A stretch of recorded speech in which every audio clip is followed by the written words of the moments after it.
Nós vamos seguir na nossa página 26. Vamos falar um pouquinho mais especificamente sobre a questão de predestinação. Só um pouquinho mais, porque eu considero essa uma doutrina tão sem força que eu não vi necessidade de falar tanto sobre ela, buscar muitas coisas, porque as próprias passagens bíblicas em que os iludidos se apoiam para falar de predestinação, elas próprias não dão embasamento para isso. Basta ler um pouquinho com mais calma. Não é porque aparece na Bíblia uma palavra que nós vamos criar uma doutrina. Por exemplo, a Bíblia fala a palavra predestinação. Tá bom, mas eu tenho que ver o contexto em que esta palavra aparece. Senão eu viro uma desgraça igual a universal, a mundial, a graça. A Bíblia fala da palavra pão. Tá bem, então vamos dar o pão ungido. Vamos dar o pão ungido para quê? A pessoa matar fome e ir para o inferno? Eu não sei qual é o objetivo deles, a não ser ganhar dinheiro. Então a Bíblia fala de areia. Ah, tá bom, vamos dar o saquinho da areia. A Bíblia fala de sangue. Tá bem, pega aí um suquinho de uva e vamos dar para o povo para dizer que é o sangue do cordeiro. Não é porque uma palavra aparece na Bíblia que ela vira uma doutrina. Aliás, todo mundo sabe disso. Só que quem escolhe esse caminho está escolhendo conscientemente o caminho do engano, da pilantragem. Porque se eu fosse um mercenário, eu estaria bilionário. Bastava fazer exatamente isso aqui. Aqui, nesse ministério, já teve gente dizendo: pastor, tem que fazer umas correntes, umas campanhas. Eu fiquei assim, eu falei: irmã, pode procurar outra igreja, que aqui nunca vai ter corrente nem campanha, a não ser de oração e estudo bíblico. Porque mesmo as pessoas se deparando com verdade, existe dentro delas um grito para que as coisas aconteçam de acordo com aquilo que elas acreditam e não de acordo com aquilo que é a verdade. Ou seja, Deus se modela a mim e não eu me modelo a Deus. Deus tem que agir de acordo com o que eu penso e não eu agir de acordo com o que Deus pensa. É o que se passa na cabeça das pessoas. Então, se eu distribuir, uma vez aqui tem uma tal de Rádio Tupi, aqui no bairro próximo, no Livramento, e eles distribuíram o tal do Santo Expedito, um demônio da Igreja Católica. Santo Expedito, que tinha sido benzido pelo Papa do Inferno do endereço não sei das quantas. Aí tá, aquilo anunciou na rádio, tá bom. Quando eu peguei o carro, que eu virei ali na Central do Brasil, eu vi uma fila.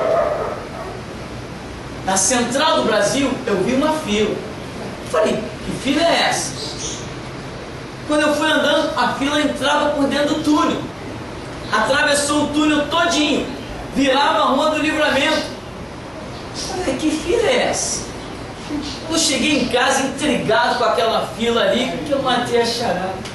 Os caras estavam distribuindo um pedaço de papel, uma figura de um tal demônio chamado Santo Expedito, e o povo foi lá buscar um anúncio de uma rádio para dar um pedacinho de papel. Ora, essa fórmula todo mundo já viu, né? Que dá certo, né?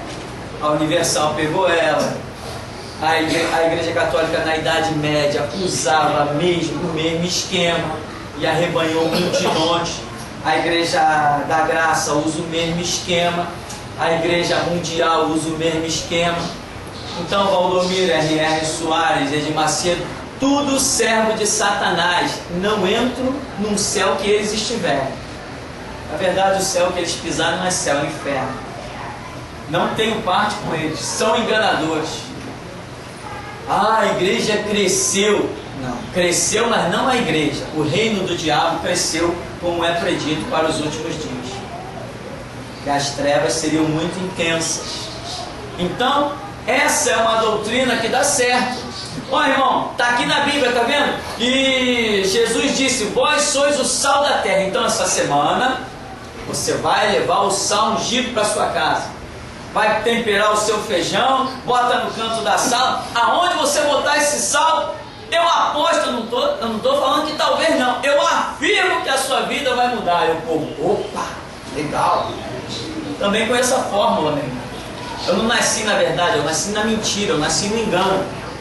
Conheço a fórmula, mas isso eu não quero para a minha vida, nem para a vida de ninguém.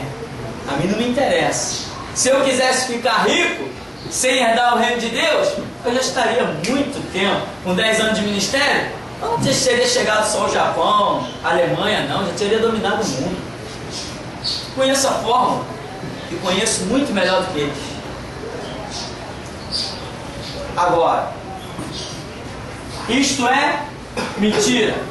O sangue do cordeiro, o pão ungido, a água ungida. Agora a coisa para faturar, para o lucro ser maior, é até a água ungida. Esse mercenário Valdomiro Santiago esteve aqui em Olaria, no bairro de Olaria, num ginásio ali, e ele distribuiu a água ungida. São os desgraçados. Ele não sabe que aquilo é uma mentira? Ele sabe. Ele não sabe que aqueles testemunhos que aparecem lá na televisão dele é uma mentira? Se eu sei, ele sabe também. Ele sabe. Ah lá, o paralítico andando, é mesmo? Bota ele para andar na minha frente que eu quero ver. Né? Bota ele para andar na minha frente.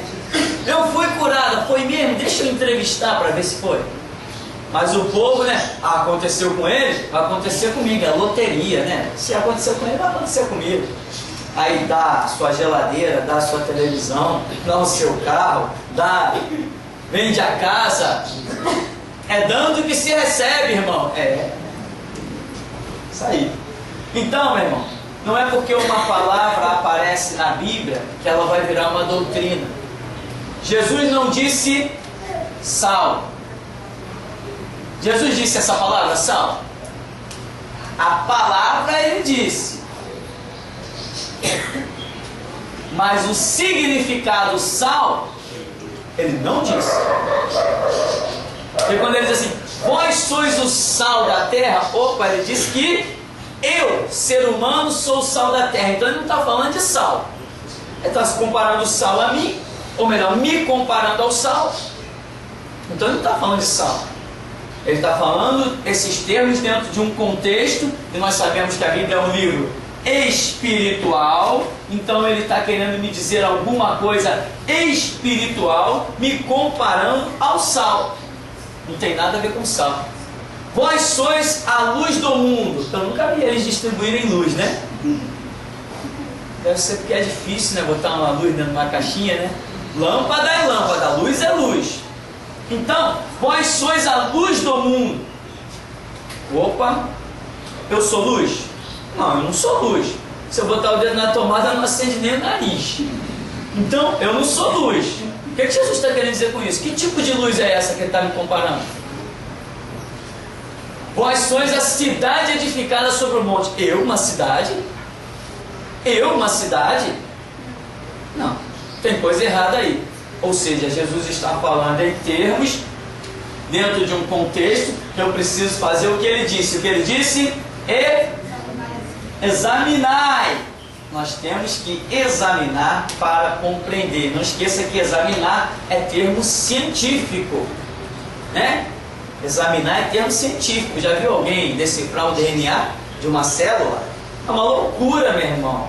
Entra microscópio na história, entra corante, entra provas e contraprovas. Um exame é uma coisa muito profunda e é isso que nós temos que fazer com a Escritura. Então, esses mercenários todos sabem que uma palavra na Bíblia não significa nada.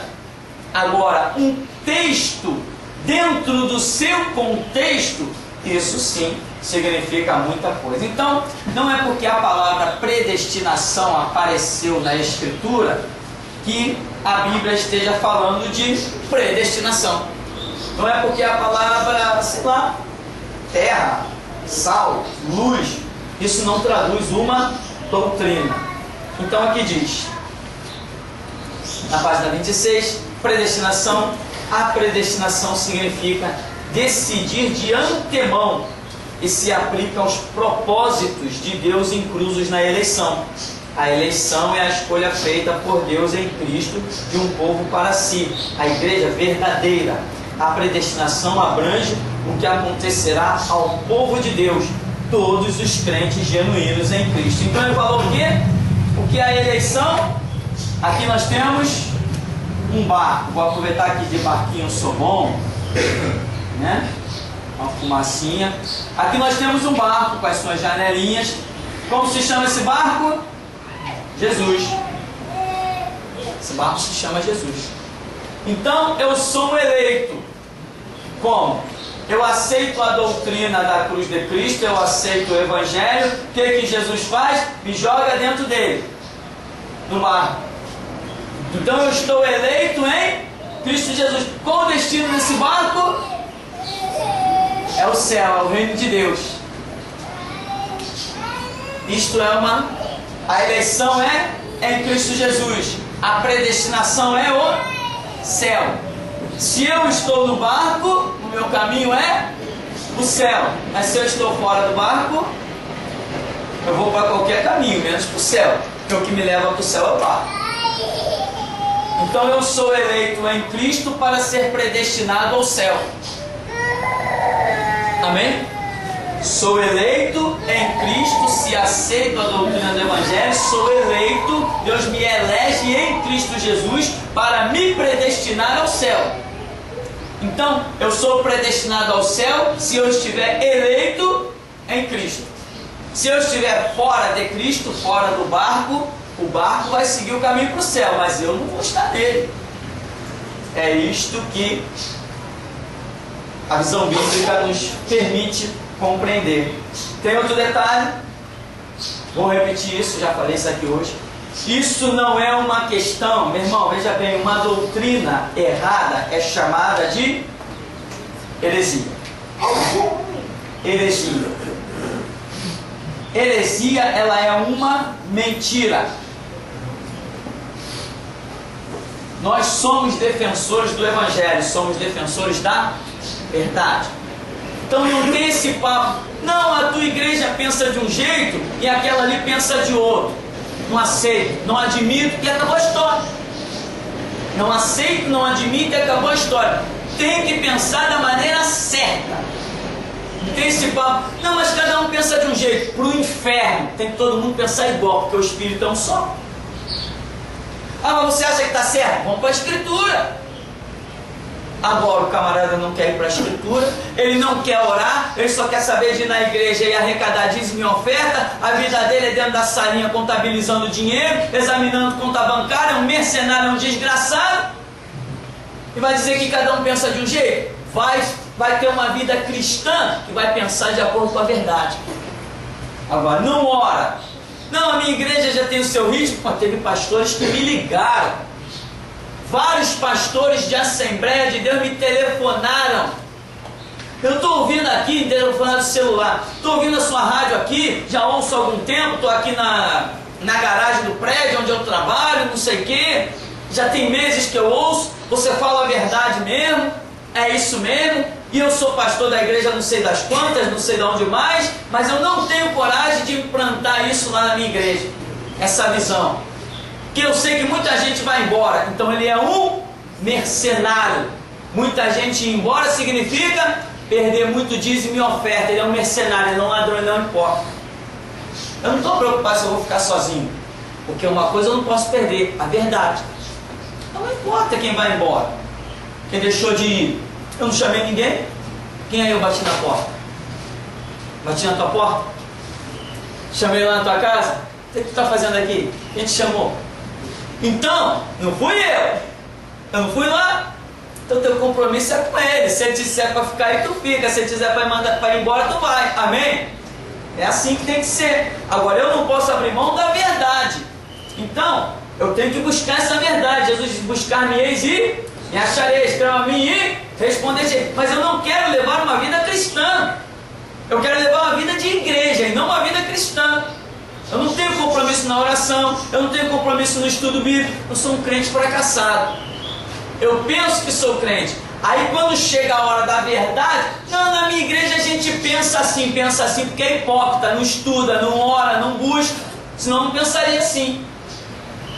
Você acha que um homem que prega a predestinação, ah não, nossa visão é assim, esse homem não tem vida de oração, esse homem não sabe o que é uma oração. Porque Deus não é injusto, se fala com a gente, por que não vai falar com ele? Então, outra coisa que eu quero frisar aqui, meu irmão, é que eu não aceito mesmo e desfaço mesmo as obras do diabo, esteja ela dentro dos terreiros, da magia negra, da maçonaria, ou dentro das igrejas rotuladas de evangélica. O meu chamado é esse. Não me limito mesmo. Ah, está pregando predestinação porque pensa diferente, pensa de acordo com a instrução do diabo. Que esse serviço de Jesus Cristo não pregaria predestinação. A nossa missão é que o Filho de Deus se manifestou para desfazer as obras do diabo, estejam elas aonde estiverem, dentro de Assembleia de Deus, de Batista, Metodista, Presbiteriana, estejam elas aonde estiverem, nós vamos invadir e acabou a história.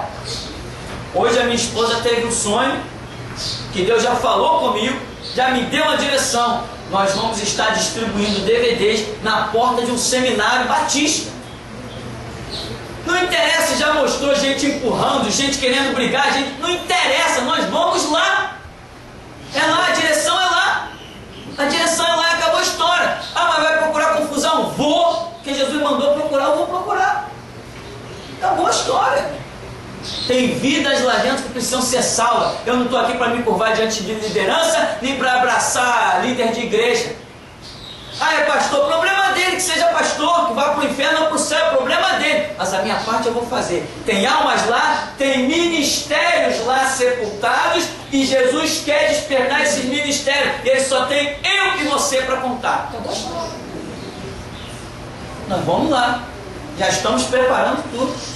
Então veja bem, uma heresia dentro da igreja, ela destrói os ministérios, a pessoa não alcança a visão. Muitos jovens, eu sou nascido e criado neste bairro, eu vi muitas igrejas aqui nessa área, batistas, assembleias principalmente, em que jovens recebiam de Deus, foram para a palavra, foram para a oração, recebiam coisas de Deus, mas quando se deparava com essas coisas dentro da igreja, os pastores sepultavam eles.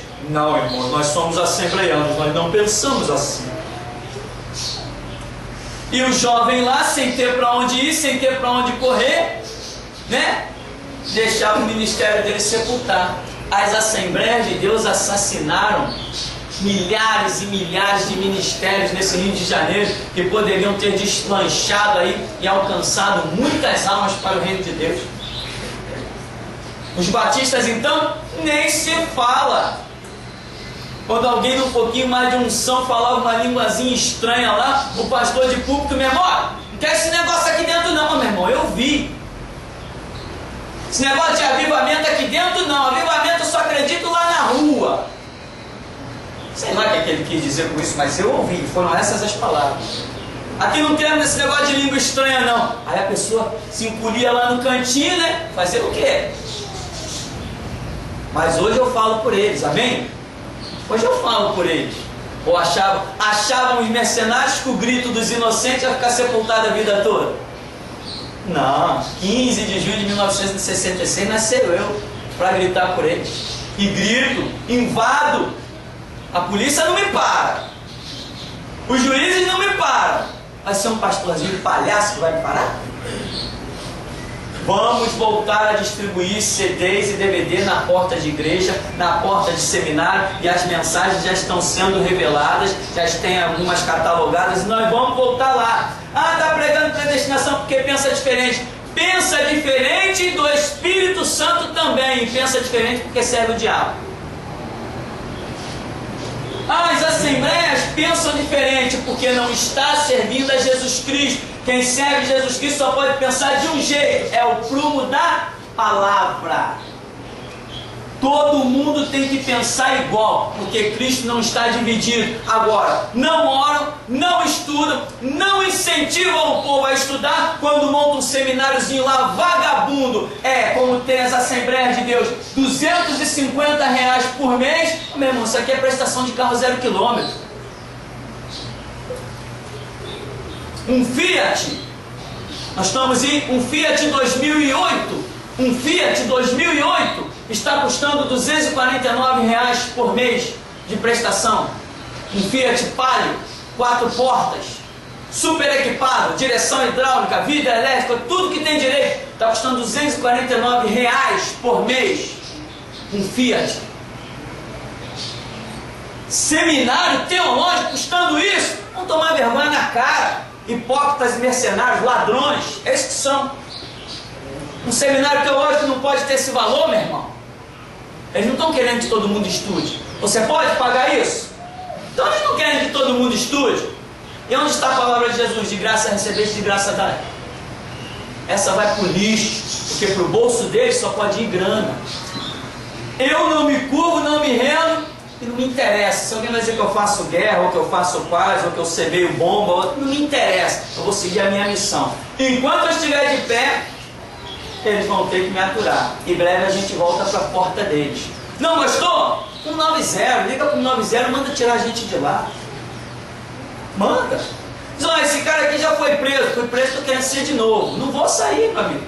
Ah, mas a igreja, a rua é pública, que minha identidade, vale então em todo o território nacional. Não sai, só se me algemar e me levar na força. Acabou. Mas chegar lá diante do delegado com que argumento?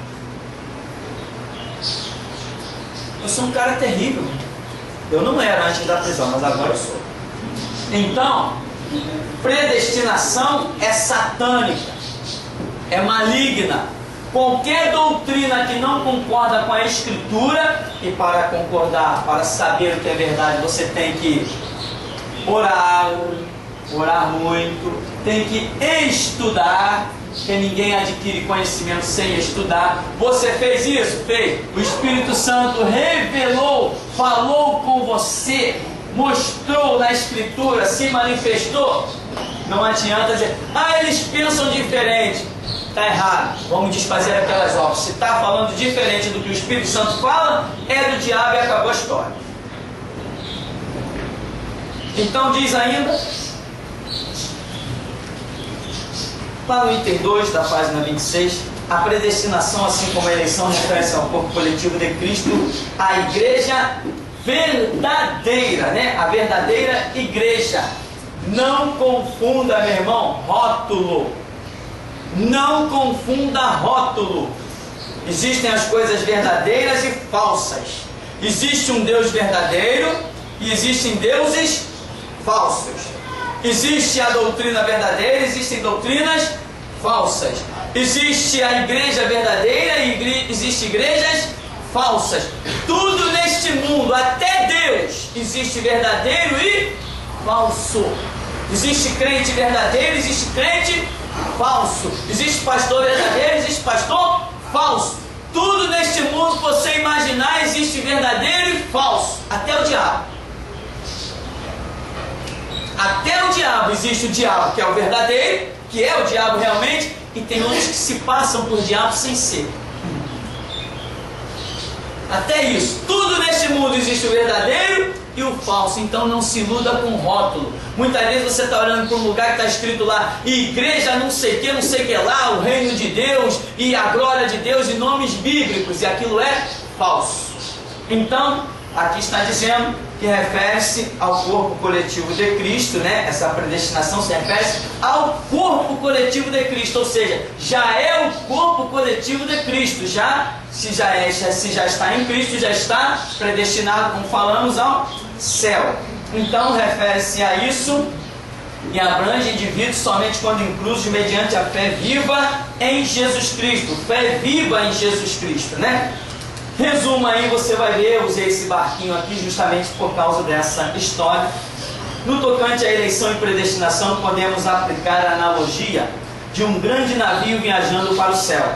Deus escolhe o navio, a igreja, para ser a sua própria nau. Cristo é o capitão e piloto desse navio. Todos os que desejam estar neste navio eleito podem fazê-lo mediante a fé viva em Cristo, enquanto permanecem no navio, acompanhando seu capitão, estarão entre os eleitos.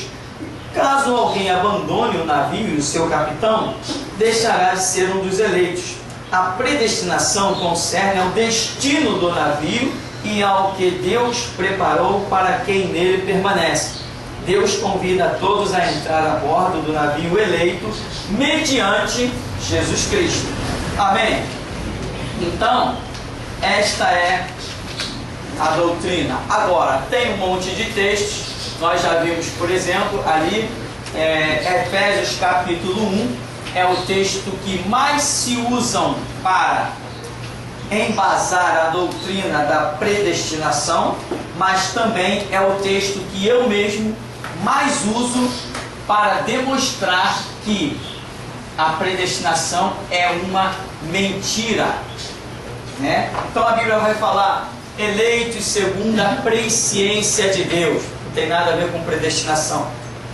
Paulo diz em Efésios capítulo 1, o texto que nós lemos, como também nos elegeu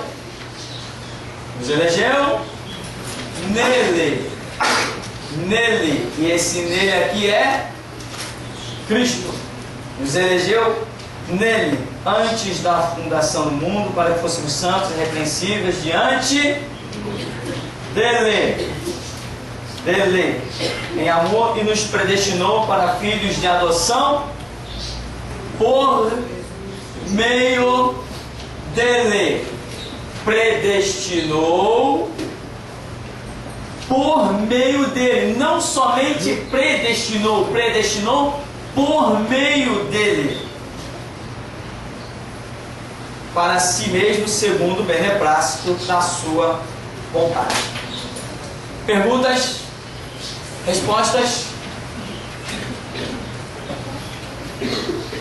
Tem?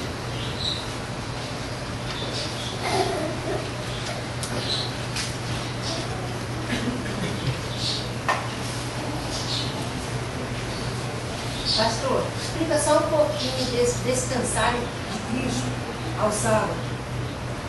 Descansar de Cristo ao sábado? Descansar. Quando Deus fala lá em Gênesis que no sétimo dia Deus descansou? Ah, sim. Então, o que acontece nessa questão do sábado, que é uma doutrina também que eu gostaria de dizer, chamar de heresia, né? A guarda do sábado. Para mim isso aí não passa de uma heresia. Biblicamente eu não vejo nada que venha embasar essa situação. Por quê?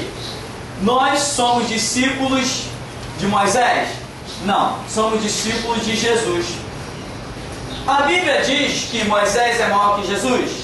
Não, a Bíblia diz que Jesus é maior que Moisés. Então nós temos vários pontos que poderíamos neutralizar a doutrina do sábado. Primeiro, não servimos a um Antigo Testamento. Lá no Antigo Testamento, a Bíblia é enfática em dizer que a guarda do sábado seria um privilégio exclusivo para os judeus. Opa, eu não sou judeu, né? Então eu não estaria incluído nesse privilégio, vamos assim dizer. Embora hoje as culturas mudaram bastante, naquela época ninguém tinha dia de descanso. Deus criou dia de descanso exclusivo para os judeus. Uma maravilha. Mas era algo para os judeus que serviam a lei de Deus. Deus tinha um propósito do estudo na sinagoga. Deus tinha um propósito de criar outras doutrinas, os anos sabáticos, a libertação dos escravos e uma série de coisas naquela época. Então, o fato é, Moisés, eu não sou discípulo dele, eu sou discípulo de Cristo. Então nós vamos ver, se eu sou discípulo de Cristo, a Bíblia diz, se alguém está com ele, também deve andar como ele andou. Ora, quando eu vejo a doutrina de Jesus, eu vejo curando, no sábado, né? Curando de muitas maneiras, sendo recriminado pela sociedade dos judeus, porque ele está fazendo as suas obras no sábado. Os discípulos de Jesus fizeram obras que não poderiam ser feitas, como por exemplo, eles colheram, né, e comeram espigas. Quando foram reclamar com Jesus, Jesus falou que não, eles podem fazer. Filho do homem até do sábado é Senhor. Então Jesus está dando autoridade aos seus discípulos para fazerem obras no sábado. Quando Jesus dá essa autoridade aos seus discípulos, Ele dá também a nós. Cada um de nós recebe como discípulo a autoridade. Agora, se nós considerarmos uma doutrina do Antigo Testamento para que ela tenha parte no Novo Testamento, ela tem que primeiro passar por Jesus. Então, por exemplo, nós vemos várias coisas do Antigo Testamento e Jesus nem se preocupou em tocar nelas. Elas estão dentro do ser humano. O amor ao teu próximo, né? Não cobiçar as coisas do teu próximo. Jesus não se preocupou muito com isso. E nós entendemos que essas coisas são plenamente úteis e lógicas para uma aplicação de vida todo dia. Porém, a doutrina do sábado, nós vemos ela sendo cancelada na pessoa de Jesus. Por quê? Por causa das obras que ele realizou e permitiu os seus discípulos realizar no sábado. E ainda quando alguém disser assim: ah, mas tu está curando no sábado, ele falou assim: seus hipócritas, se vocês tiverem um boi e este cair numa cova, vocês não vão tirar ele de lá? Vocês não vão trabalhar para tirar o boi? Por quê? Ah, porque o boi custa dinheiro? Não, um homem vale mais que um boi. O Filho do Homem é Senhor até do sábado. Então, não existe para a Igreja de Jesus Cristo guarda de nenhum, veja bem, nenhum dia santo. Nenhum. O que é nenhum? Nenhum é importante. Eu já fui interpelado por alguns adventistas e eles disseram assim, eu falei assim: não, eu não guardo sábado, isso para mim é loucura. Não, mas você não guarda o domingo? Se você guarda o domingo, então melhor seria guardar o sábado. Aí eu olho para o cidadão e digo assim: e quem te disse que eu guardo o domingo? Aí ele perde todos os argumentos, porque a doutrina do Evangelho de Jesus Cristo não permite a guarda de nenhum dia, e nós não guardamos o domingo. Aqui tem culto na terça, tem culto na quinta, tem trabalho no sábado, a sala está aberta a semana toda. Nós não guardamos domingo. Nós usamos o domingo por ser um dia em que a maioria das pessoas não trabalha. Então, para facilitar o acesso das pessoas aos trabalhos da igreja, nós usamos o domingo, que é o dia em que mais pessoas podem estar na igreja. Usamos o domingo. Não guardamos o domingo. Se amanhã surgir um decreto: olha, agora todo mundo vai trabalhar no domingo e a folga semanal vai ser na segunda-feira. No dia seguinte a gente muda o nosso culto, o nosso seminário do domingo e põe para segunda. Por quê? Porque não guardamos dia nenhum. Então, eu já deixei muito adventista com o olho rebolando na cara quando eu digo para eles que não guardamos dia nenhum. E eles acham que nós guardamos dia. Então, já que nós guardamos o domingo, tinha que guardar o sábado. Não, eu não guardo o domingo e muito menos o sábado. Por quê? Porque sou discípulo de Jesus. E o meu Jesus não me mandou guardar o sábado. E com as atitudes dele, ele mesmo não guardou dia nenhum. Ele fez as suas obras todos os dias. Então, se eu tenho que me espelhar em Cristo, observando a vida de Cristo, a Bíblia diz: se alguém está com ele, deve andar como ele andou. Se eu andar como ele andou, não vou guardar nem sábado, nem dia nenhum. Por quê? Porque ele não guardou. Se Jesus tivesse guardado o sábado, se a Bíblia tivesse dito assim: e Jesus não curou naquele dia porque era sábado, e Jesus não fez isso e isso naquele dia porque era sábado, Jesus repreendeu os seus discípulos porque colheram espiga no sábado. Se a Bíblia tivesse dito isso, hoje nós estaremos presos.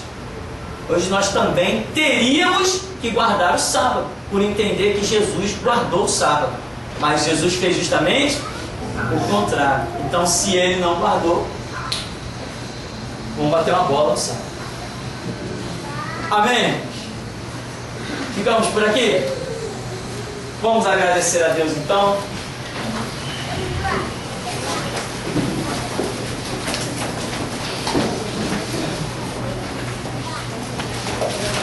Senhor Deus vivo e poderoso, nós te glorificamos por esta hora majestosa, ó Deus, este momento tão precioso. Senhor, muito obrigado, porque em outros tempos estávamos em tantos lugares, com um vazio tão grande e terrível dentro de nós, ó Deus, buscando respostas, buscando preencher o nosso interior com falsos sorrisos, falsas alegrias, ó Deus. Mas hoje temos o prazer e a alegria de estar na Tua presença, Senhor. Hoje, Senhor, pode ser que não tenhamos, e verdadeiramente não temos nem queremos ter, o samba, a praia, o futebol, ó Deus, as orgias, Senhor, as madrugadas loucas, ó Deus, as perdas de sono. Mas, Senhor, o que temos hoje, nada se compara ao que temos. A Tua graça, a Tua paz, o Teu favor. Por isso nós te glorificamos por esta manhã estarmos aqui, ó Deus, e cientes de que estamos ouvindo a Tua palavra, a Tua verdade. E o mais, ó Deus, que nos faltar, o Senhor certamente nos ensinará na intimidade do nosso quarto, pois assim é a Tua palavra. Inspira-nos, ó Deus, impulsiona-nos, dá-nos graça para buscarmos o exame da Escritura e a intimidade com o Senhor no nosso quarto, para sermos verdadeiramente obreiros aprovados, que não tem do que se envergonhar e maneja bem, muito bem, a palavra da verdade. Que recebamos nós nesta manhã a unção, ó Deus, não somente para nos desviarmos da mentira, mas para também desfazermos as obras do diabo, Senhor. E assim te pedimos e te agradecemos, em nome de Jesus. Amém. Amém. Vamos em paz então, em nome de Jesus.